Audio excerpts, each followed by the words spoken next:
o verso 3. Que Maria, tomando um arratel de unguento, de nardo puro, de muito preço, ungiu os pés de Jesus e os enxugou com os seus cabelos. E a casa se encheu do cheiro daquele perfume. Queridos irmãos, nem sempre as coisas que você deseja fazer para servir a Jesus e agradar a Deus vão agradar outras pessoas. É provável que você encontre na jornada da vida pessoas que possam pensar diferente ou até falar coisas diferentes.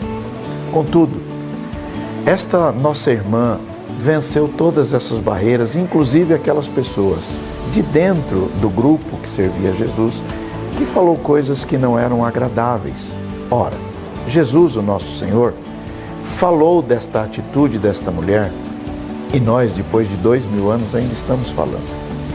Com esta palavra eu te encorajo a permanecer firme. Vença as barreiras, vença as pessoas e sirva a Jesus com alegria. Faça o teu melhor. E durante muitos anos, Jesus vai ter a sua atitude como bela e muitas pessoas vão tomar dela um exemplo. Seja feliz, próspero e muito abençoado.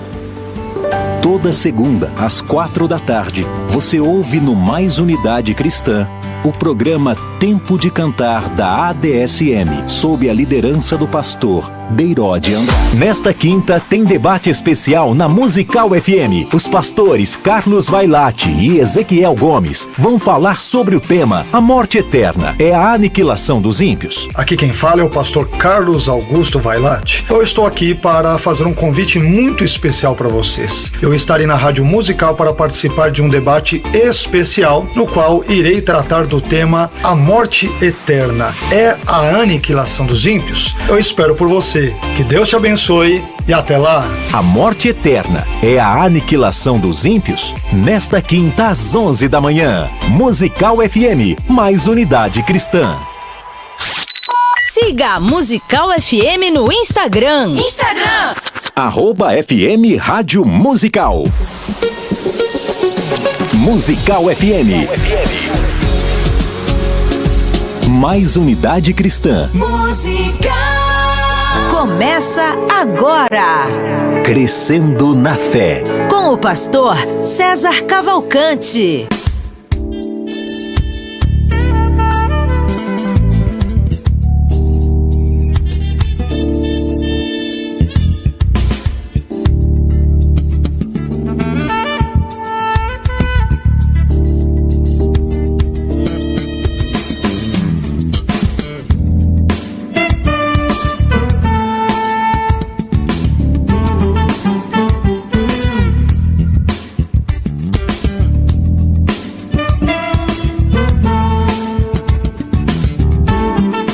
Uma boa tarde na graça e na paz de Jesus. Eu sou o pastor César Cavalcante. Mais uma vez, para a glória de Deus, está no ar mais uma edição do programa Crescendo na Fé. E hoje é o dia mundial do programa Crescendo na Fé. Estar aqui com a sua capacidade máxima. Eu vou começar, obviamente, por ordem de idade. Não, vou começar pelo Fabiano. Fabiano, bem-vindo aqui ao programa. A paz, pastor. Firme nos 3 dígitos. Firme nos 3 dígitos. Não me abandona, hein? Não me abandona. Estou firme com o senhor. Estamos no propósito. Maravilha, maravilha. Hoje eu quero apresentar aqui a dama da produção. Chega aí, Ione. Chega aí. Já que nós vamos fazer uma bagunça santa, vem cá. Tá aqui a Ione, que pilota aqui a produção. Eu tô aqui com a pra voz mais bonita. organizar a bagunça. Obrigado, Ione. E hoje, tô aqui, vamos lá, pela ordem de idade, hoje aqui, nós vamos para o doutor Helder Kanashiro. Bem-vindo, doutor Helder. Boa tarde, pastor César Cavalcante. É um prazer estar aqui. A igreja está cheia e hoje nós vamos ter uma pregação. Eu vou até levantar minha mão na hora do apelo. Tá aí o doutor Helder, que não anda com a Bíblia em português, cara. Ele anda com a Bíblia, o texto Antigo Testamento hebraico e o Novo Testamento grego. Você já percebeu? Ó, ele lê, só lê assim, ó. É grego e hebraico, já era. Pelo menos impressiona, né? Não, ele lê. Pastor Paulo Sérgio O Batista. É um prazer, pastor César, estar aqui mais uma vez nesse programa que tem abençoado muito a vida de muitos. Agora os nossos TikTokers convidados de hoje, que eu segurei para participar aqui do programa, aproveitar, né, a vinda dos caras aqui. Quem dos vocês é mais velho, hein? Fala aí as idades. 25. 25. Então começa aqui com o Juan. Juan, bem-vindo. Bem-vindo. É um prazer estar aqui novamente. Acabei de sair de um debate abençoado com o pastor César. Agradeço aqui a presença de todos também. E é isso aí, vamos para mais uma aqui. Legal. Gabriel Cruz, bem-vindo aí. O cara das lives. Quanto tempo você faz de live por dia no TikTok, bicho? Olha, no período de férias, geralmente é 2 horas de live, 3 horas de live. Caramba. E você faz sempre à noite? Geralmente sempre à noite. Que horário, de que horário? No máximo ali até meia-noite, 1 hora da manhã. Entendi que não é vira noite. E tem dia, geralmente Caramba. quando é no final de semana. Qual foi o recorde de live que vocês já fizeram? Teve uma vez que eu entrei 11 horas, não sei, 6 horas da manhã, né? Teve um dia que eu fiz aproximadamente 8 horas de live. 8 Caramba, horas de e live. quantas pessoas viram essa live, você sabe?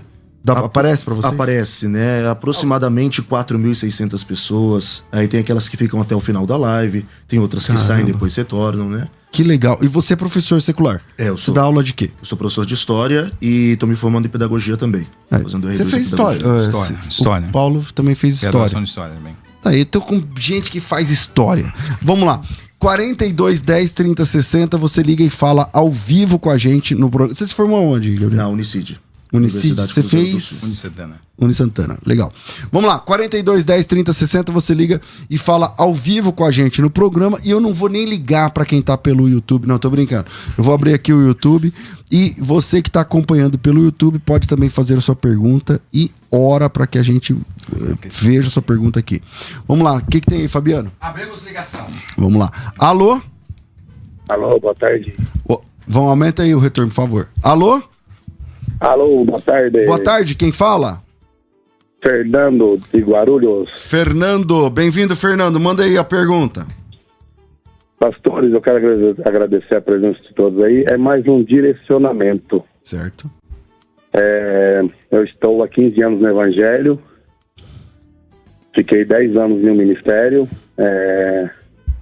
Com 5 anos eu fui consagrado a diácono. E por um tempo eu continuei firme e forte. E a igreja começou a me chamar de pastor, eu e minha esposa. Certo. Né? Pastor pra cá, pastor pra lá, pastor pra cá, pastor pra lá. Só que os pastores da igreja na época não se sentiram legal, e eu também não. Enfim, nós fomos embora da igreja, né? E estamos em outro ministério agora e a coisa está se repetindo. Né? Estamos há 6 anos aí num outro ministério abençoado, nós amamos, firme e forte, só que começou tudo de novo, é pastor pra cá, é pastor pra lá, pastor pra cá, pastor pra lá. Só que eu tô tomando uma atitude diferente, eu não sou pastor, não quero saber disso, não quero saber de confusão. E qual que é a dúvida? Então, o que fazer nessa situação? Tá. E eu tô passando por 2 problemas seguidos, né? E eu tô meio confuso assim, espiritualmente. Porque na primeira igreja a igreja toda reconhecia e a gente saiu. E agora estamos passando pelo mesmo problema. Hoje nós estamos no Ministério Independente, né, da Assembleia de Deus, e a gente é reconhecido, pessoal, a membresia, todo mundo é pastor para cá, pastor para lá. E eu, às vezes, eu acho que eu estou matando meu ministério, eu não sei, que eu tô, né? Eu falo para todo mundo, eu não sou pastor, eu não sou pastor, eu não sou pastor. Eu queria mais um direcionamento, porque vocês são pastores, são líderes de igreja, se já passaram por isso, como é que eu me saio dessa situação? Tá certo. Obrigado, eu não Fernando. sei se vocês me entenderam. Eu entendi, sim. Obrigado, Fernando. Deus abençoe. Fica na paz. Vamos lá. Pastor Paulo Sérgio. Vamos lá, vamos tentar elucidar alguma coisa aí. Às vezes, a igreja tem essas pessoas na igreja tem essa atitude, né? Em reconhecimento pelo cuidado e pela contribuição que pessoas dão no ministério, né? Elas se sentem ali cuidadas, sentem amparadas, sentem que a sua espiritualidade de alguma forma está evoluindo, está crescendo, está se desenvolvendo graças a algumas dessas pessoas. Então, automaticamente passa a chamar de pastor, não é? Enfim. Nós temos que ter uma maturidade muito grande para não permitir que essas coisas mexam com a gente. Porque eu acho que você tem que saber se você tem uma chamada e se colocar à disposição junto à liderança da sua igreja local para que haja também esse compartilhamento, né, dessa sua chamada, né, que você se prepare. Eu não sei se você já tem formação teológica, mas pensar nisso, eu acho que a formação teológica, César, ela independe de chamada pastoral ou não. Que bom que nós tivéssemos músicos formados em teologia, que bom que nós tivéssemos gente em todas as áreas da igreja com formação teológica, né? Mesmo que fosse uma formação básica.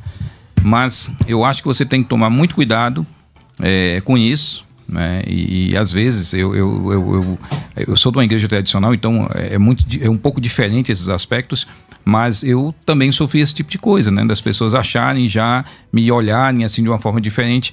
E eu sei o que é sofrer esse tipo de problema dentro da igreja diante de um pastor que se encontrava incomodado com a minha presença, mesmo eu dizendo para ele, eu não tenho pretensão nenhuma de dividir ministério, de nada desse tipo, e as coisas foram acontecendo no seu devido tempo. Ore a Deus, né? Pergunte ao Senhor o que é que Ele quer da sua vida e permita que Ele fale com você e não se deixe levar também às vezes pela visão das pessoas, porque nem sempre a visão da igreja, tá, é a visão de Deus para o nosso ministério. Bom, vamos lá, ouvinte ao vivo, 42 10 30 60, e chegou o homem mais importante da mesa, o mais humilde de todos, Pastor Marcelo, o hebraísta, bem-vindo. Muito obrigado, pastor. Se eu encontrar alguém mais humilde do que eu... Vamos pra frente, vai, deixa essa parte pra lá, vamos lá. Ouvinte ao vivo, temos, Fabiano? Temos sim, pastor. Alô? Alô, pastor César, graças a Deus. A paz, quem fala? É irmão Rafael, de São Paulo. Oi, Rafael, bem-vindo ao programa, pois não, meu irmão? Obrigado, pastor. Eu tenho duas dúvidas, pastor. A primeira fica lá em Isaías 9, versos 5 e 6. A minha dúvida é a seguinte: quando a gente conversa com pessoas que não são cristãs, assim, um judeu que nega Jesus, eles costumam chamar que os textos cristãos, eles sofreram deturpações. E aí, como que a gente vai lidar, assim, pastores, com a Bíblia atual do judaísmo, que... Ou melhor, como que eu vou fazer essa pergunta? Como que eu consigo, assim, de fato, tratar alguns textos como sendo, de fato, o original? Por exemplo, esse meu amigo, ele me passou o texto de Isaías 9:5, que dá um significado totalmente diferente do que a gente aprendeu no cristianismo. Que ele fala assim, um menino nos nasceu e nos foi dado um filho, o governo estará sobre os seus ombros. O Deus maravilhoso, poderoso, eterno, príncipe da paz, ou seja, colocando essas qualidades ao próprio Deus e não ao menino. Tá, e qual é o texto que ele apresentou? Oi? Qual é o texto que ele apresentou? Não, esse texto que eu tô lendo... Não, eu entendi, mas de que família? Que manuscrito é esse? Qual documento é esse? Não, aí eu tenho em casa uma que eu ganhei, porque eu iniciei o estudo do hebraico, e eu tenho uma Tanakh em casa, acho que é da editora Sefer. Certo. Eu não seria só esse texto, né? Assim, a minha dúvida é assim, nem talvez com relação ao texto, mas assim, como lidar, talvez agora, com essas novas traduções que vêm surgindo do judaísmo, trazendo uma interpretação diferente de textos. Tá certo. Boa pergunta. Obrigado. E uma segunda dúvida que eu tenho, pastor, é assim, tanto Maria quanto José são descendentes de Davi? Se não, assim, a minha dúvida é saber... se Jesus, ele é filho de Maria e José, porém José é o pai biológico de Jesus, é por descendente de Davi, aí Jesus, porque tem uma profecia em Isaías que diz que ele seria um descendente, um broto de Davi, e se ele não é um filho legal de José, ele se tornaria um enxerto. Eu não sei se ficou claro também minha dúvida. Tá, mas você acredita que o José era o único descendente vivo de Davi na época que Jesus nasceu? Não, a minha dúvida é se Maria e José são. Se Maria já for, resolve o problema. A questão é que, assim, quando eu trato esses textos com essas pessoas, por exemplo, eles falam que a gente não consegue nem ter precisão quem é o pai verdadeiro de José, porque a Bíblia apresenta na genealogia de Mateus um pai e na genealogia de Lucas outro pai. Então, mas o problema é José ou Maria que você quer tratar? Você tá falando até agora de Maria, agora você tá falando de José. Você escolhe um, vai. Então eu vou falar assim de José. Jesus, ele ele, para ser descendente de Davi, ele teria que ser um filho biológico de José? E quem seria o pai de José? Tá, como é seu nome mesmo? É Rafael, pastor César. Rafael, você congrega onde? Eu congrego numa igreja evangélica. Cristã é sede própria, igreja própria. Tá, e como é que é o nome dessa igreja? É Comunidade Cristã. Tá, você foi no culto domingo agora? Eu não falto não, pastor. Amo servir a Jesus. Amém. É isso aí. Valeu, obrigado. De manhã, só que assim, eu entro assim nessas questões... Não, eu entendi. Eu fiz a pergunta porque assim, a sua dúvida é a dúvida característica de alguém que está desembarcando do evangelho. Entendeu? Não. Então, por isso eu fiz esse tipo de perguntas. Porque quando a pessoa começa a abraçar fábulas judaicas, conforme o apóstolo Paulo disse, eu não estou dizendo que você está fazendo isso, tá? Mas é que a sua pergunta é essa. Então pode ser que a sua dúvida é pontual nesse assunto. Mas quando a pessoa começa com esse tipo de expediente, a minha experiência de 20 e tantos anos me mostra isso, que é uma pessoa que está desembarcando. Se não é, glória a Deus, é que... ok, glória a Deus por isso. Mas eu tenho que perguntar para saber, não tem como eu adivinhar. Não, claro. Na verdade, sempre que eu ligo, o senhor acaba me fazendo essa pergunta também. Eu vou ser sincero, em um momento, eu tenho pouco tempo de conversão, mas em um momento, eu coloquei em dúvida minha fé em Jesus, porque servir a Deus do jeito correto. Então vamos lá, não é a primeira vez que eu te pergunto isso? Não é a primeira vez, porque as minhas perguntas realmente talvez soam a impressão de que eu tenho dúvidas. Então eu quero que você entenda. Para ajudar então eu quero que você entenda que as minhas perguntas, eu não sei quantas vezes eu te perguntei isso, porque eu não tenho a mínima ideia. O programa Crescendo na Fé, ele tem quase 20 anos e não tem filtro. A pessoa entra e fala o que ela quiser conforme você sabe. Entende? Então ninguém perguntou para você antes que tipo de pergunta você ia fazer para saber se a gente ia responder ou não. Entende? Então, se eu pergunto pra você e não é a primeira, talvez a segunda nem a terceira, é porque entenda isso como um cuidado de alguém que vai responder a sua dúvida, tá certo? Entendi. Vamos pra frente, Deus abençoe. Eu sonho um dia de ver aí, pastor, um debate entre o senhor e um judeu. Só falta o judeu aceitar, porque nenhum aceitou até agora. Tem eu não sei se pode falar o nome de um rabino, não? Pode. Tem o rabino Dor Leon Attar. Ele vive indo, assim, procurando pastores. Inclusive, ele faz um trabalho no... Então você pode chamar ele, você tem o telefone aqui da rádio, você pode chamar ele, marcar, e o tema é se Jesus é Deus ou não. Vai ser um privilégio. Maravilha. Tá certo? Mas eu amo Jesus, tá bom, pastor César? Deus abençoe você. Deus abençoe. Na paz, eu vou continuar ouvindo o programa aqui. Certo. Vamos lá, tá na mesa a igreja. Vamos lá. Quem vai, quem começa, tá valendo todo mundo. Bom, vamos começar. Principalmente essa questão de Isaías 9:6. Eu me lembro que respondi uma vez ao Rafael. Estava aqui no Clube Hebraica. Eu vou manter o nome do rabino sob sigilo. Quando eu fiz aquela lógica de C.S. Lewis, o grande pensador de Oxford. Se Jesus não é aquele disse que ser, ele disse que era Deus, ele é um louco. Se ele não é aquele que pensou ser, ele é um lunático. Agora, se ele é aquilo que de fato ele disse ser, ele é o Messias e deve ser adorado. E levei Paulo e os demais membros aqui dessa mesa para esse texto, onde eu fiz a seguinte questão para aquele rabino, conhecidíssimo no Brasil. Há algum homem na tradição judaica chamado de El Gibor, Deus forte? E aí ele teve que ir no Aipoc, no Chuí, voltou, declinou, tergiversou e não respondeu, porque na tradição judaica nós não temos um homem chamado de Deus forte. Nós temos, por exemplo, Moshe Rabbeinu, quando vai se apresentar diante de Faraó, chamado de Ish Eloquim, ou seja, um profeta de Deus, um homem de Deus. Mas na tradição judaica, pastor César, nós não temos um homem chamado de Deus forte. Como é que eles interpretam isso daqui para tirar da figura do Messias? Que o Eterno será chamado, Vaikra Shemo, ele será chamado Deus forte. Ele quem? O Deus Eterno. Mas o contexto, Paulo, está falando do Messias. Então, ou eles tiram de Yeshua, que é o verdadeiro Messias, ou atribuem esse messianado aqui a Ezequias, rei de Judá, quando Deus fez uma grande intervenção contra o exército de Senaqueribe, rei da Síria. Então, pessoal, é inegável que esse texto aqui está falando do Messias. E, infelizmente, a tradução da Sefer, editora Sefer, né, uma editora eminentemente judaica, tentou mudar aqui. Mas é inegável que esse texto fala do Messias, assim como Isaías 53 fala do Messias, O problema é que há um véu sobre eles e eles não querem aceitar Yeshua como Messias. Quem mais? Eu gostaria só de citar, César, já que ele mencionou a Taná, tem uma Taná que o Dr. Helder gosta muito, que é da Oxford, a Jewish Study Bible, e ela tem o seguinte comentário: a maioria dos leitores posteriores, tanto judeus quanto cristãos, entenderam a passagem como descrevendo um futuro governante davídico ideal, ou seja, o Messias. Verso 5, aí ele faz um outro comentário aqui: o poderoso Deus governante, essa longa frase é o nome do trono da criança real.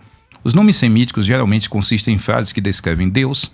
Assim, o nome Isaías em hebraico significa o Senhor salva, Ezequias, o Senhor fortalece.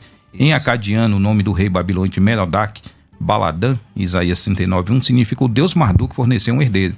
Esses nomes não descrevem a pessoa que os possui, mas o Deus a quem os pais adoram.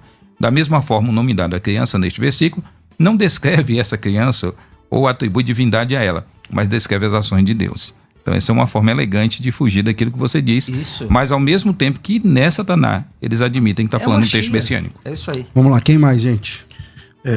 Se me permite, pastor, é importante o que o senhor pontuou, na verdade. Muitas pessoas trazem esses questionamentos em relação a textos, né? Principalmente com essa visão mais judaizante, vamos assim dizer. E nós que andamos ali nas redes sociais, temos analisado e nós podemos alegar para os irmãos que infelizmente é um movimento que tem crescido bastante. Então geralmente quando se tem essas dúvidas acerca da inerrância dos textos, se foi traduzido de uma forma correta, eu não sou exegeta, então não posso falar com propriedade, mas o pastor Marcelo Oliveira está aqui, os demais podem falar bem melhor do que eu nessa questão. A própria manuscritologia, né, corrobora com essa ideia de que os textos que nós temos diante de nós, quer seja muitas das vezes por equivalência dinâmica ou uma tradução por equivalência literal, são textos fiéis aos originais. Né? E realmente, quem tem essas perguntas são pessoas que estão sendo atraídas, né, e cativadas por esse movimento judaizante que tem surgido com forças, infelizmente, aqui no Brasil. Né? Então, uma ideia, por exemplo, é quando a pessoa... É que assim, ó... Não quero passar uma ideia de academicismo, né? Porque eu não sou isso, eu não sou assim. Mas essa discussão não é para todos. Quando a gente vai falar sobre crítica textual, quando a gente vai falar sobre família de manuscritos, falando do Novo Testamento, quando a gente vai falar sobre o texto massorético, quando a gente vai falar sobre o que é Tanar, o que é Torá, o que é Nevim, Ketuvim... Essa discussão não é para todos, entendeu? Então, nós estamos falando de um assunto altamente técnico. É a mesma coisa de nós aqui começarmos a falar sobre física sobre neurocirurgia da separação de gêmeos craniópagos reunidos pelo cérebro. E aí você fala assim, no meu caso eu acho que... Pô, eu não sou autoridade para isso, eu não estudei para isso. Então a minha opinião é a minha opinião. Eu li alguma coisa, vi um vídeo no YouTube e falo, eu acho que para separar gêmeos reunidos pelo crânio tem que ser assim, mas... Dr. Google. Entendeu? Então quando uma pessoa, um judeu, tá falando sobre isso, e geralmente, judeu não conhece nada de Bíblia. Geralmente. Tem exceções? Tem exceções. Rabinos, mas geralmente, esse pessoal que fica judaizando aí e tal, geralmente eles não sabem nada, nunca leram a Bíblia. Então ele pega meia dúzia de texto e vive disso. Aí você pergunta pra ele, qual que é o texto que você tá usando? Ele falou aqui de Oxford, que é o Códice de Leningrado. Sim. Aí você fala assim, quantas pessoas estão ouvindo o programa agora que nunca ouviram falar a palavra Códice de Leningrado? E não sabem nem o que é isso. Então, quer dizer, aí vira uma discussão que não é para todo mundo, entende? Então, o que eu posso falar agora é que essas pessoas estão induzindo crentes ao erro com uma suposta academia. Suposta erudição. Com suposta erudição. Não é verdade, entendeu? O texto original do Tanar é o mesmo. Diz, vamos falar em português, O menino nasceu, os filhos se nos deu, o principado está sobre seus ombros, o nome dele será maravilhoso, conselheiro, Deus forte. Mas o pastor, mas é o João Ferreira de Almeida. Ora, meu Deus, o João Ferreira de Almeida tem uma tradução para a nossa língua com mais de 300 anos de revisões, atualizações. Sim. Com eruditos, meu Deus. Entende? Então, é isso. Quem quiser acrescentar, manda aí. Se me permite ainda, pastor. E eles se apegam ainda, né, a essa suposta erudição com a própria Midrash, né, a Kabbalah, dentre outras coisas, justamente para impressionar. E o foco, no caso dos judaizantes, que muitas das vezes não são nem judeus, são pessoas que simpatizaram com a fé judaica, né, é atrair os novos convertidos mesmo. Entende? E aí primeiro inicia-se com um diálogo, né, que Jesus Cristo realmente é o Messias. Aí depois vem, os nomes foram traduzidos de forma equivocada. No entanto, que nós temos aí as testemunhas de Yehoshua, né? Isso. Exatamente. E que ganhou forças novamente nesses últimos anos aqui no Brasil. Justamente por conta dessa suposta erudição. Agora tem o pessoal do Yausha. Exatamente. Eu abro a live, às vezes lá de perguntas e respostas no TikTok. E começa, esse pessoal encheu o saco. E começa, o nome de Deus foi traduzido errado. Não, porque Jesus, o termo Jesus é porco, é cavalo, é isso e aquilo. Tá, mas qual gramatólogo, qual tradutólogo, qual exegeta, qual erudito você tem para nos trazer essa ideia? É simplesmente achismo e a pessoa vai repetindo aquilo que ouviu de críticos acerca da nossa fé. Tem um outro problema bem sério, pessoal, é lembrar que todos, tá? Todos em letras garrafais, comentários de teologia do Antigo Testamento judaico, todos eles são escritos já no período do Novo Testamento. Sim. Você não tem teologia do primeiro templo, César. Qual comentário de teologia do primeiro templo a gente tem? Nada. Não. E aí nós temos, no comentário mesmo, nós temos depois, posteriores, que vão mencionar aquele texto, já à luz do embate cristianismo versus judaísmo. Não, quem a gente vai viver é o Flávio Josefo e os comentários, é difícil, então... Mas Flávio Josefo já vive no primeiro século. Não, sim, mas já está dentro do primeiro século, mas é o que a gente tem mais de historicidade. O que é que nós temos no quinto século, a partir do quinto século, ou sexto século antes de Cristo? Nada. Não tem. Então, essa só é rabinos judeus. Pronto, essa é a grande dificuldade. Quero ouvir o Dr. Elder, que é o doutor entre nós. Puxa aí. Vamos baixar as orelhas. Tem muito pouca coisa que eu pudesse acrescentar.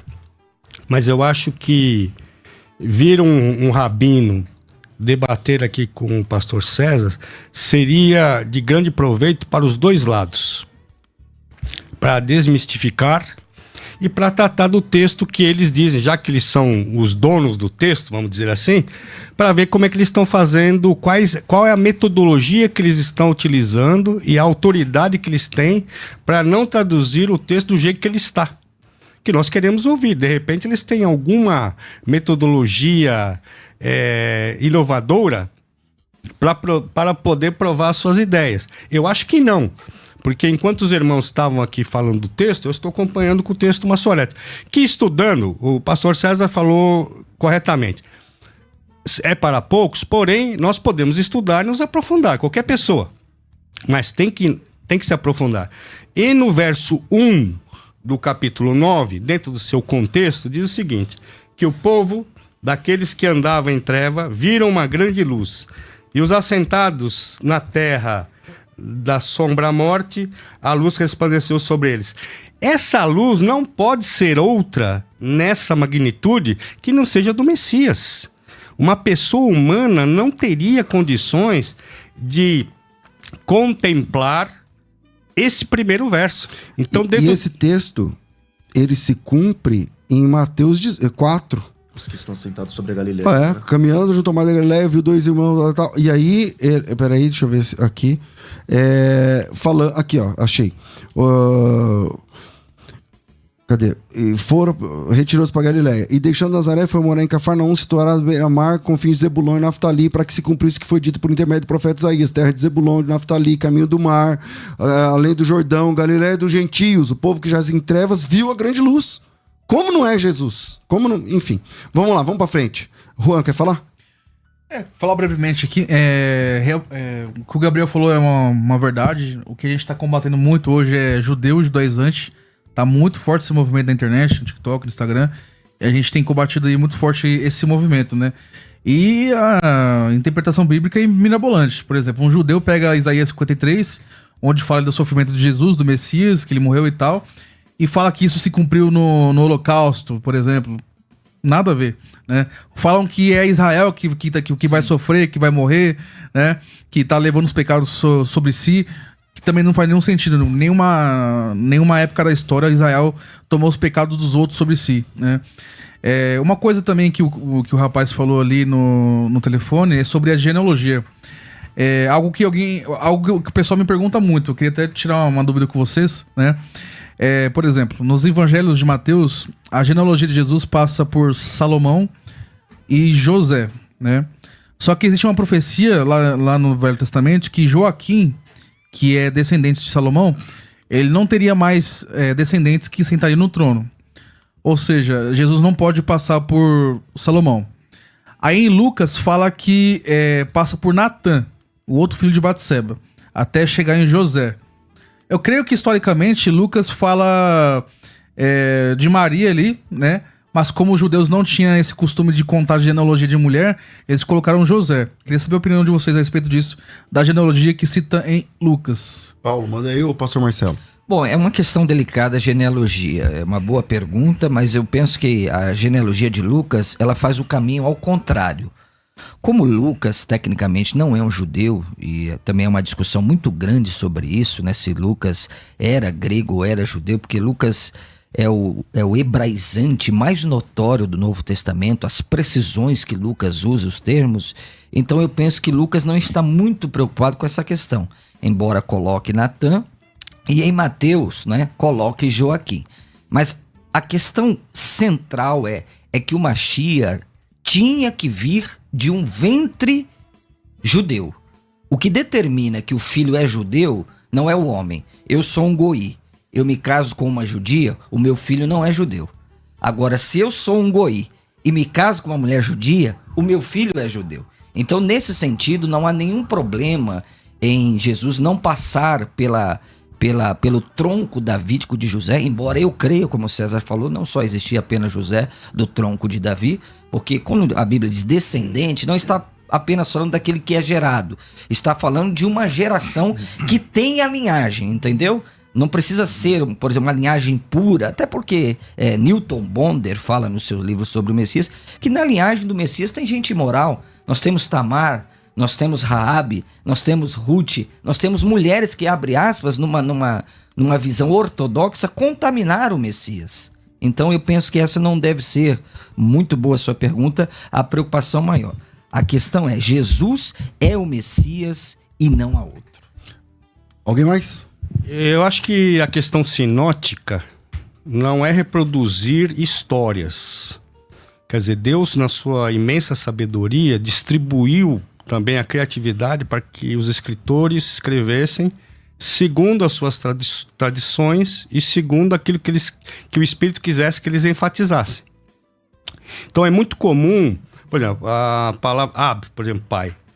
Quando diz pai, não é, eu digo, meu pai. Meu pai pode ser o pastor César, por exemplo, que eu considero, né? Pode ser o pastor Paulo, né? Pode ser uma outra pessoa que eu conheço. Pode ser meu pai biológico, dentro do hebraico. Pode ser meu avô. Então, quer dizer, não precisa vir numa linha exatamente temporal. Literal e temporal. E também os escritores querem dar algumas ênfases para alguns personagens e não para outros. Então as ideias, elas, vamos dizer assim, elas estão entrelaçadas. Então não há nenhuma controvérsia dentro dos evangelhos sinóticos. 4210, quer falar? Não, só queria ver como é que você entende esse texto da genealogia. Não, eu entendo que Mateus passa por José, né? Certo. E Lucas passa por Maria. Isso. Eu creio que tanto José quanto Maria são descendentes de Davi. Sim. E Joaquim? Então, Joaquim é da parte de José, no caso eu descartaria. Né? Porque tem uma profecia lá que o descendente de Joaquim não se assentaria mais no trono. Uhum. Né? Então teria que vir por Natã. Né? Não teria mais que passar por Salomão. Entendi. Sim, César, sem esquecer que nós temos genealogias lacônicas. Sim. Se formos pegar essa genealogia... porque um atrás de Adão, até você acha que tá todos os nomes ali? Não, se você pegar crônicas e tudo, se você pegar a lista em crônicas nos reis, você tem listas lacônicas. Sim. Então, como o Dr. Helder falou, tem uma intenção teológica por trás da coisa, mais do que cronológica. 42 10 30 60, você liga e entra ao vivo com a gente. Alô? Alô? Quem fala? Sou Marcos Gabriel. Oi, Marcos, tudo bem? Trabalhando com o Brasil para Cristo da Zona Leste. Legal, bem-vindo ao programa, pois não? Pastor, eu queria que o senhor me tirasse uma dúvida com relação a pastores com pregação coaches e que tipo de pregação esses pastores fazem. Se isso é bom ou ruim para o evangelho. Tá certo, obrigado, Deus abençoe, fica na paz. Vamos lá, quem vai? Pregação coach. Uma coisa que eu combato muito na internet. Aproveita e combate aqui também. Pode citar nomes? Claro. Tá bom. Da atualidade, assim, os maiores, David Leonardo, Vitor Azevedo, Vitória Souza.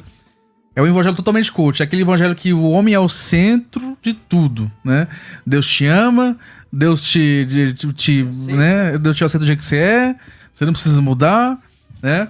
Então o homem é o centro, né? Então Deus te ama. Não tem o arrependimento de pecado, sabe? Não tem pregação contra o pecado. Você não encontra isso.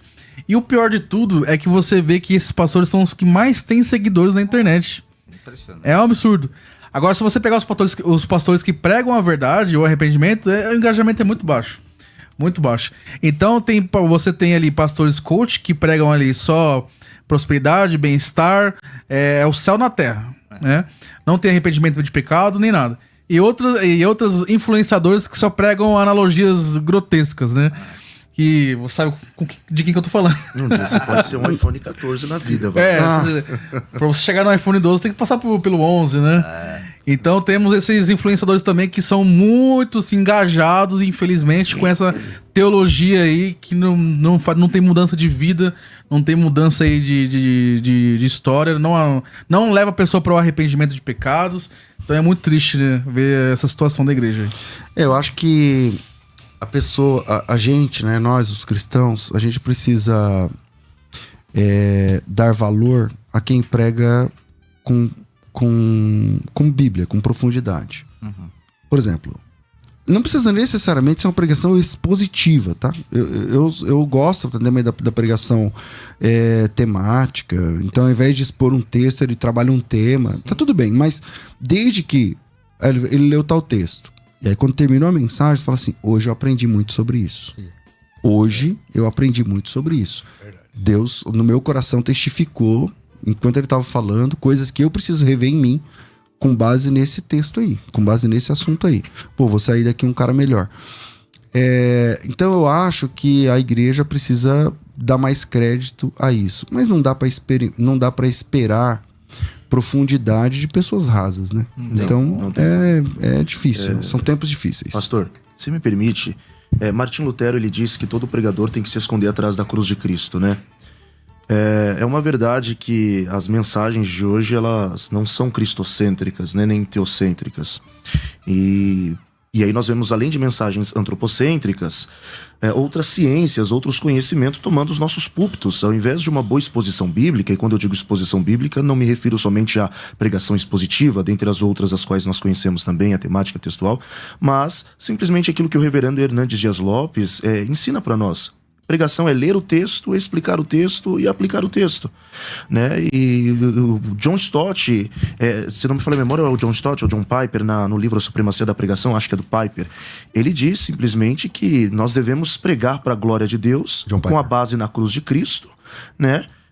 E pelo poder do Espírito Santo. Então, se a pregação não contém esses elementos, desculpa, não é pregação, torna-se uma palestra, torna-se qualquer coisa, menos uma pregação. Ouvinte ao vivo, temos? Temos sim, pastor. Alô? Alô? Quem fala? João? João, você fala de onde? Falo de Goiânia. Legal. Qual que é a sua igreja? Você congrega onde em Goiânia?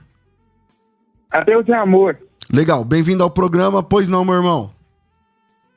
Eu tenho uma dúvida e eu até queria pedir um debate sobre o texto, que é Apocalipse 13. E a minha pergunta é assim, que quando está no versículo 3, ele fala que dá a entender de que a besta morre e ressuscita. E eu fico pensando que é o anticristo, parece que ele vai morrer e ressuscitar. Se certo, né? Aí a outra dúvida minha é em relação ao capítulo 16 e 17, porque eu vejo muitas pessoas ensinando que vai ser um governo mundial. Só porque lá no texto está falando que vai ter escravos e livres, ricos e pobres. Pela narrativa, dá a entender que vai ter liderança em todos os continentes. Normal. Vão ser mantidos. Tá bom. E a sua pergunta é? A minha pergunta é sobre o versículo 3. Parece que ele morre e ressuscita. Tá certo. Obrigado. Deus abençoe. Fica na paz. Amém. E aí, quem é da área da escatologia? Esse negócio de besta, pastor César, é com o Paulo Sérgio Batista. Isso é coisa de besta, como diz lá no Ceará. Lá no Ceará o cara diz assim, rapaz, deixa de ser besta. Deixa de ser abestado. A besta que vira semelhante ao leopardo, com pés de urso, boca como de leão, deu-lhe o dragão seu poder, o seu trono, grande autoridade. Você tem que entender que a linguagem aqui é fortemente embasada em Daniel, que está falando... Capítulo 7. Exatamente, os desses animais como impérios, como reinos, né? Então vi uma das suas cabeças como golpeada de morte, mas essa ferida foi mortal, foi curada, e toda a terra se maravilhou seguindo a besta. E o dragão é o seguinte: algumas pessoas identificam esse personagem como sendo um ser, uma pessoa única, um ser humano, né, que vai governar, que cumpre isso. Outras pessoas, porque, por exemplo, esse símbolo da besta, né, do animal feroz, ele é visto em todo o Antigo Testamento, também em muitas outras culturas. E alguns entendem que pela citação de vários impérios, ou características de vários impérios, que seja personificação de um poder maior, governamental, e que tem que dominar o mundo, meu irmão. Isso mesmo. Tá certo? Então eu entendo. E aí essa questão, né, de... então vi tal golpe como de morte, tal, foi curada, e toda a terra se maravilhou, seguindo a besta. O texto, eu não tenho capacidade suficiente para dizer se a palavra que aparece no original tem a ver com ressurreição, né? Tem a ver com a palavra guerreiro, alguma coisa. Parece que não é ressurreição, exatamente. Exatamente. Então é isso. Ela recebeu uma ferida, ela vai ter uma mortal, ferida, mas a ferida foi curada. Exatamente. Ou seja, não há uma ressurreição aí. Tá certo? Perfeito. E só lembrando que a besta que subiu do mar, pastor César e demais pastores, é um líder político. Mar na Bíblia fala de nações, né? Nós temos, se assim podemos dizer, duas bestas no Apocalipse. A besta que subiu do mar e a besta da terra. É a tríade satânica. É o dragão, o falso profeta e o anticristo. O anticristo, possivelmente personificado aqui, por um grande domínio, por um grande império, por um líder notável, porque diz o texto que o trono dele tinha autoridade e seguirão a besta. Então aqui, como o Paulo bem falou, pode ser um sistema ou um líder personificado que vai... que o mundo vai olhar para esse líder, vamos dizer assim, na linguagem popular. Esse é o cara. Vamos segui-lo.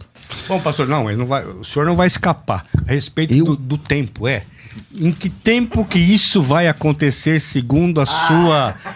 porque o senhor para cronologia... Não te compete saber os tempos e as estações que o senhor estabeleceu pelo seu próprio poder. Não, então, mas faça uma... Mas recebereis o poder. Fala. Mas eu não entendi sua pergunta. Não, esses fatos, por exemplo, esse aparecimento da besta, dessas feras e tal, na tua escatologia... A forma que eu entendo a escatologia bíblica, o capítulo 13 do Apocalipse, ele tá, obviamente, é uma referência a Daniel capítulo 7. Bom, por que eu digo obviamente? Porque as evidências do texto, por exemplo, vi a meio besta que tinha 10 chifres e 7 cabeças. Então vamos lá. 7 cabeças, 10 chifres, beleza. E aí os 4 animais que aparecem, o leopardo, o leão, lá, não sei, são exatamente os mesmos animais que aparecem lá em Daniel capítulo 7. Daniel capítulo 7, versículo de número 3 em diante, 4 grandes animais, diferentes do outro, o primeiro como um leão, o segundo... Então, você vai ver que são exatamente os mesmos animais. Em Daniel capítulo 7, essa besta que aparece em Daniel 7 persegue o povo de Deus. E mata alguns deles. No capítulo 13, também tem uma perseguição do povo de Deus, que dura 3 anos e meio, e eles matam também, essa besta mata também alguns deles. Mas a mim me parece que essa referência de Daniel 7, a gente está falando de coisas que não aconteceram, então, baseado no que a gente entende dos textos, né, proféticos. Daniel 7, Apocalipse 13. O cumprimento grande desses 2 eventos proféticos se dá no capítulo 17. Porque lá em Apocalipse capítulo 17 tem a mulher que está montada na besta, e a besta que ela está montada é a principal, que é a besta que surgiu da água, das águas, das nações e tal. E olha que interessante, a Bíblia diz que essa besta... Bom, quais informações? A Bíblia diz que a mulher que faz com que os reis da terra se prostituam também é uma cidade.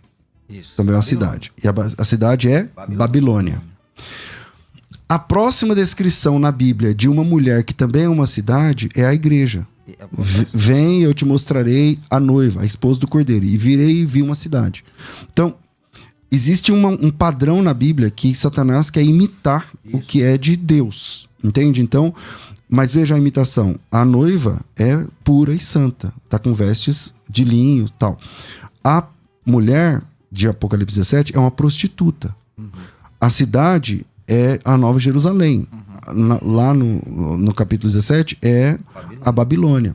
Só que a Babilônia não existia mais. A Babilônia deixou de existir antes de Cristo. Então, a Babilônia... O que é Babilônia na Bíblia? É a primeira grande rebelião dos homens organizados contra Deus. Que é lá em Gênesis capítulo 10. Gênesis capítulo 10, o que acontece? Babel. Que é a Babilônia. Nimrod, não sei o que. Então, eu entendo que é uma forma de ser rebelde. É a rebelião contra Deus.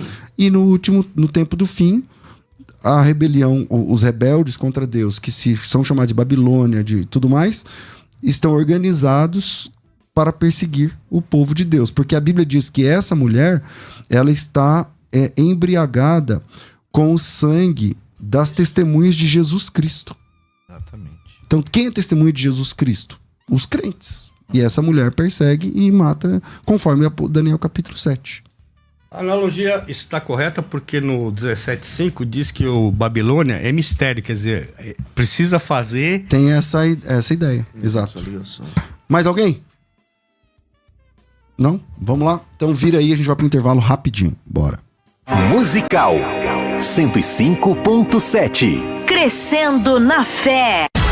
Oi, tudo bem? Temos aqui 30 segundos para falar como vale a pena estudar teologia com a Faculdade Bethesda. A única que tem um curso fundamental em teologia, 20 matérias em um único valor. Impossível falar aqui todos os diferenciais da Faculdade Bethesda. Quer saber mais? Então acesse o site www.faculdadebethesda.com.br e descubra que tudo o que você esperava para fazer um curso de teologia com qualidade e que cabe no seu bolso está na Faculdade Bethesda. Faculdade Teológica Bethesda, moldando vocacionados. De qualidade para o melhor aproveitamento. Pode parar, não vai dar tempo, chega. Musical 105.7. Crescendo na fé. Quero convidar você a fazer parte da próxima turma do curso completo em teologia, a formação plena em teologia da FTB.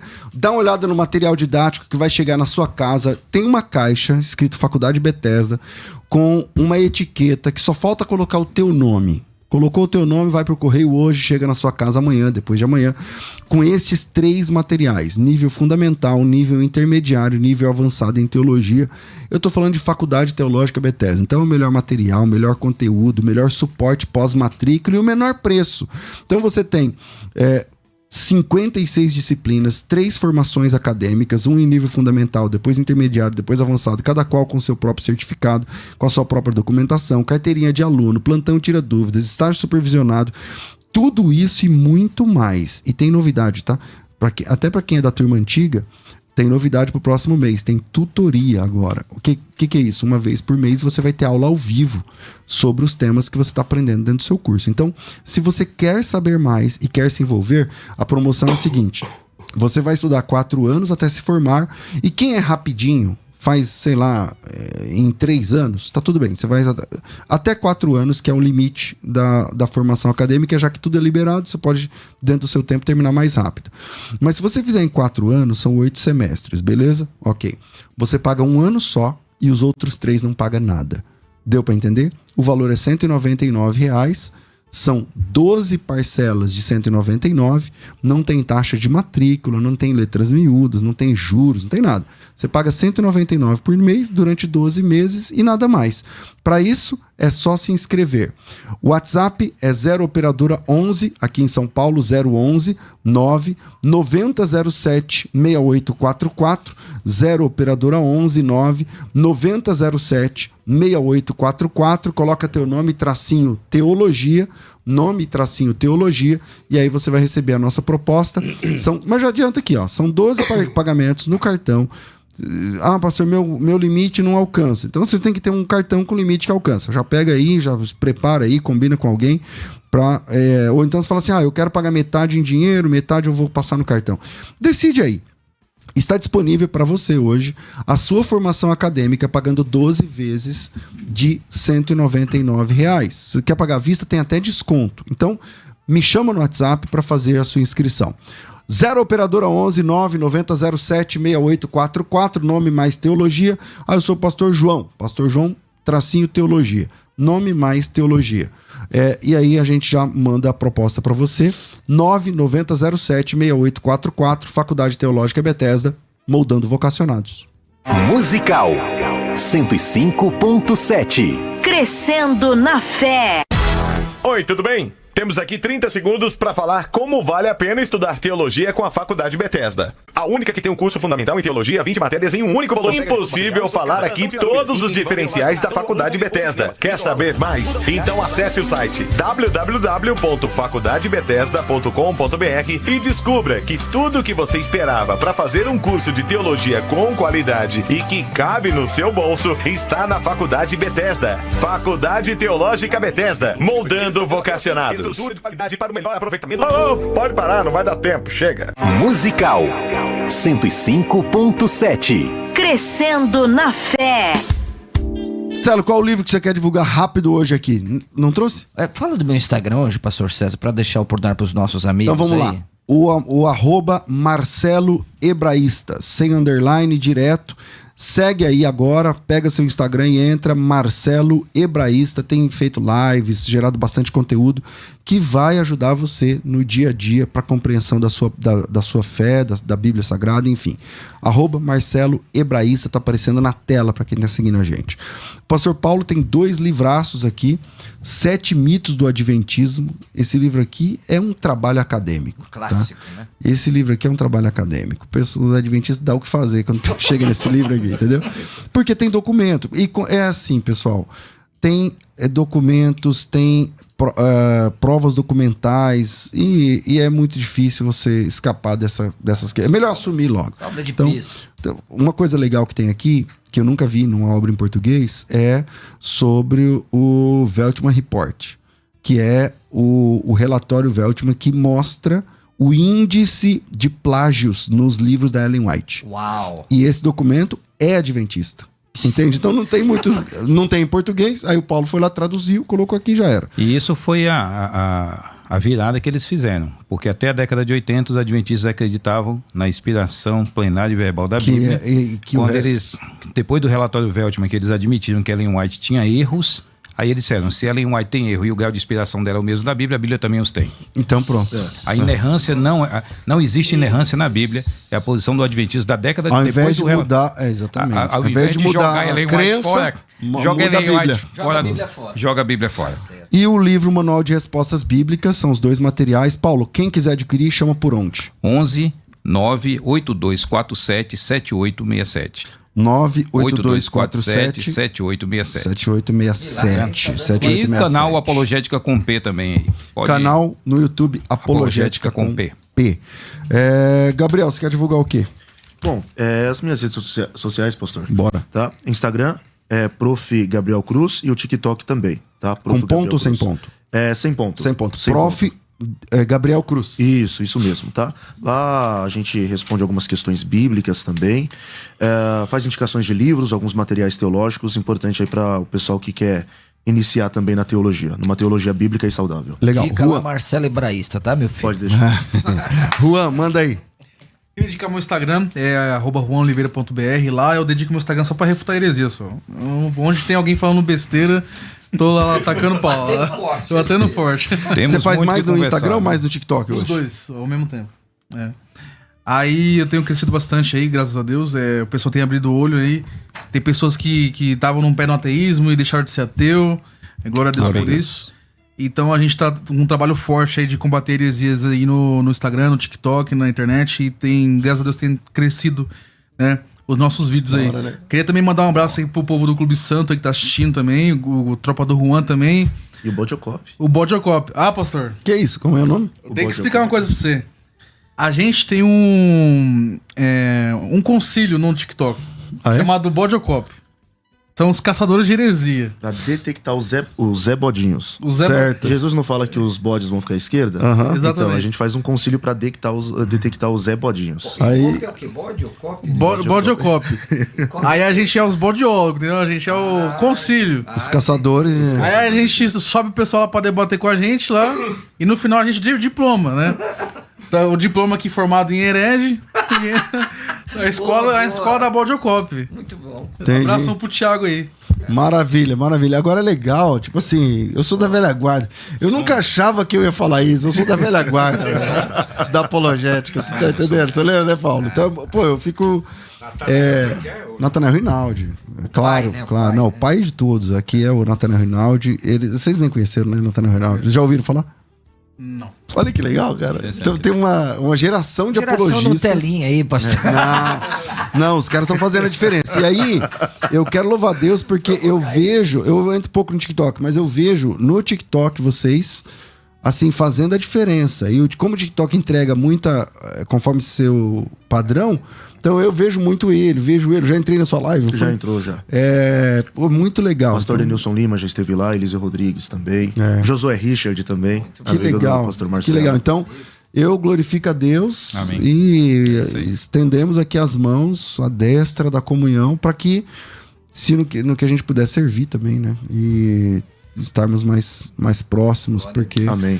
A apologética vai mudando, tá vendo aí, Paulo? Tem apologista do TikTok e do Instagram, meu irmão. E nós aqui dormindo, deitado eternamente em berço esplêndido, só usando rádio. Maravilha, doutor Helder. O senhor quer falar o quê? Fala alguma coisa aí pra nós.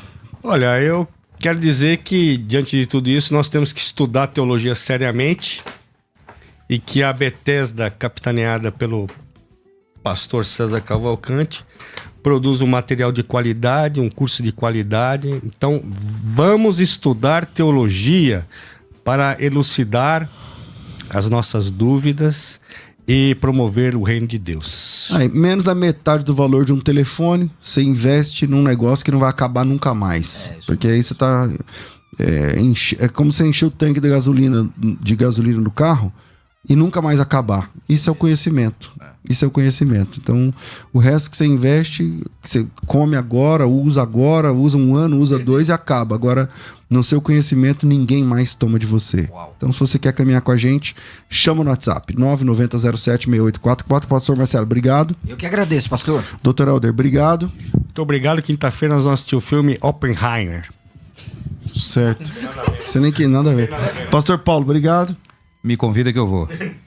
O que é isso aí que você falou? Que ele falou? O cara aqui, a história do Doutor cara Helder, que deu pastor César, começou no espírito certo. E terminou na carne. Começou falando de teologia terminou falando da bomba. Oh, meu Deus. Doutor, professor Gabriel, bem-vindo sempre aqui, meu irmão. Tá. Obrigado, pastor, pelo convite, tá bom? É uma grande honra, que Deus abençoe a todos os irmãos. Prazer conhecê-los. Juan, obrigado, meu irmão. Obrigado, pastor. Obrigado aos ouvintes também. Obrigado também aos pastores aqui. Aprendi muito com vocês e é um prazer estar aqui. Espero voltar. Glória a Deus. Bora. Obrigado, meu irmão. Deus abençoe o nosso glorioso sonoplasta de plantão, que eu encho muito o saco do Fabiano, cara. Obrigado, Fabiano. Eu que agradeço, pastor. Que Deus abençoe. Vem aí Jeremias Neto, o cara que é locutor de verdade, então agora vai. Agora essa rádio vai pra frente. Nos perdoe por ter feito esse programa, mas amanhã a gente volta, tudo isso muito mais a gente faz dentro do reino, se for da vontade dele. Fica por aqui, Crescendo na Fé. Mais um programa que te faz crescer no conhecimento da Palavra de Deus da Musical FM.